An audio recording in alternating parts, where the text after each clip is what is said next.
Part 2 ತೋರಿಸಿ part 1 ತೋರಿಸಿ what next ಮತ್ತೆ ಇನ್ನು ಎಷ್ಟು ವರ್ಷ ಕಾಯಬೇಕು? ಅದ್ರ ಬಗ್ಗೆ ನಾನು ಈಗೇನು ಹೇಳಲ್ಲ. ಸೊ ಮುಂದಿನ ಚಿತ್ರ ಜೈ ಹನುಮಾನ್ ಮಾಡ್ತಾ ಇದೀನಿ. ಸೊ ಅದನ್ನ ಅಷ್ಟೇ ನಾನು ಹೇಳ್ಬಲ್ಲೆ. ಅವರ ಪ್ರತಿಕ್ರಿಯೆ ಹೇಗಿತ್ತು ಸರ್? ತುಂಬಾ ಚೆನ್ನಾಗಿತ್ತು.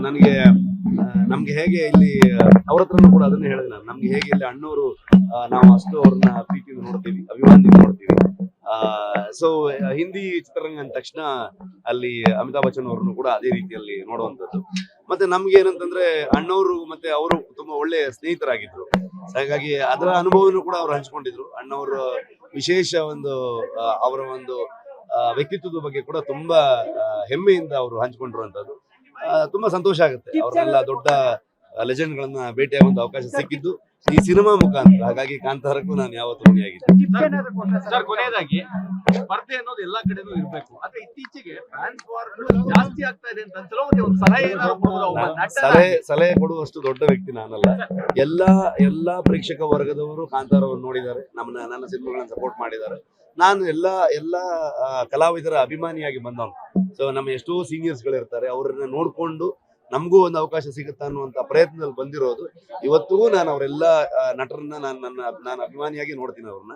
ಹಾಗಾಗಿ ಎಲ್ಲರೂ ಕನ್ನಡ ಚಿತ್ರರಂಗವನ್ನ ಬೆಳೆಯುವ ನಿಟ್ಟಲ್ಲಿ ಎಲ್ಲಾ ಪ್ರೇಕ್ಷಕರ ವರ್ಗದವರು ಸಿನಿಮಾ ನೋಡ್ಲಿ ಅಂತ ನಾನು ಕೇಳ್ಕೊಳ್ತೀನಿ. ಸರ್, ದೈವದ ಬಗ್ಗೆ ಕೆಲವೊಬ್ರು ಆ ಸಿನಿಮಾ ಥಿಯೇಟರ್ಗಳಲ್ಲಿ ಆಕ್ಷನ್ ಮಾಡುವುದು, ಕಿರ್ಚಾಡುವುದು, ಆ ರೀತಿ ಮಾಡ್ತಾ ಇದ್ದಾರೆ. ಅದ್ರ ಬಗ್ಗೆ ತುಂಬಾ ಹಿಂದೆನೂ ಕೂಡ ನಾವು ಕೇಳ್ಕೊಂಡಿದೀವಿ, ಈಗಲೂ ಕೂಡ ಕೇಳ್ಕೊಳ್ತೀನಿ, ಮುಂದೇನೂ ಕೇಳ್ಕೊಳ್ತೀನಿ. ನಾನು ಸಿನಿಮಾದಲ್ಲಿ ಒಂದು ಎಂಟರ್ಟೈನ್ಮೆಂಟ್ ಅನ್ನೋಂತ ವಿಚಾರಗಳು ಒಂದಷ್ಟು ಇದ್ದೇ ಇರುತ್ತೆ. ಸಿನಿಮಾ ಜನರನ್ನ ರಂಜಿಸ್ಬೇಕು ಅನ್ನೋದು.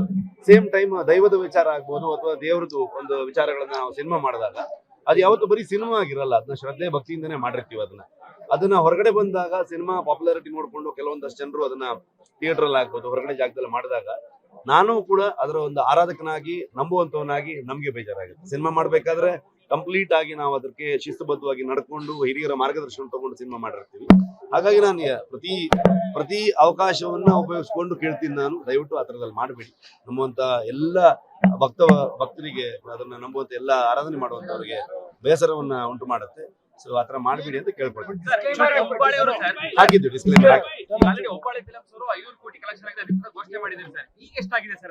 ನಾನು ಪ್ರೊಡ್ಯೂಸರ್ ಹತ್ರ ಕೇಳೋ ಪ್ರಶ್ನೆ ನಾನು ಕೇಳ್ಬಿಟ್ರೆ ಹೇಗೆ?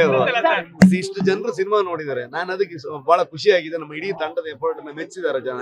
ಸೊ ಹಾಗಾಗಿ ಅದಕ್ಕೆ ನಾನು ಯಾವತ್ತು ಋಣಿಯಾಗಿದ್ದೀನಿ. ಈ ಲೆಕ್ಕಾಚಾರದ ವಿಚಾರದಲ್ಲಿ ನಾನಿಲ್ಲ. ಅದಕ್ಕೆ ನಾನು ಹೊಂಬಾಳೆಗೆ ಥ್ಯಾಂಕ್ಸ್ ಹೇಳಕ್ ಇಷ್ಟಪಡ್ತೀನಿ. ವಿಜಯ್ ಕಿರ್ಗಂದೂರ್ ಅವರಂತ ಒಂದು ಅದ್ಭುತ ನಿರ್ಮಾಪಕರು ಈ ಸಿನಿಮಾಗೆ ನಮಗೆ ಬೆನ್ನೆಲುಬಾಗಿ ನಿಂತಿರುವಂತದ್ದು. ಕಾಂತಾರದ 2 ಭಾಗಕ್ಕೆ ಇವತ್ತು ದೇಶದ ಹೆಮ್ಮೆಯ ಒಂದು ನಿರ್ಮಾಣ ಸಂಸ್ಥೆ. ಸೊ ಅವರು ನಮ್ಮ ಜೊತೆಗೆ ನಿಂತು ಬರೀ ನಿರ್ಮಾಪಕರಲ್ಲದೆ ನಮ್ಮ ಜೊತೆಗೆ ಒಬ್ಬ ಸೋದರನಾಗಿ ದೊಡ್ಡ ಶಕ್ತಿಯಾಗಿ ನಮ್ಗೆ ಸಪೋರ್ಟ್ ಮಾಡಿದ್ದಾರೆ. ಹಾಗಾಗಿ ನಿಮ್ ಮುಖಾಂತರ ಅವ್ರಿಗೂ ಥ್ಯಾಂಕ್ಸ್ ಹೇಳಕ್ ಇಷ್ಟಪಡ್ತೀನಿ. Thank you so much.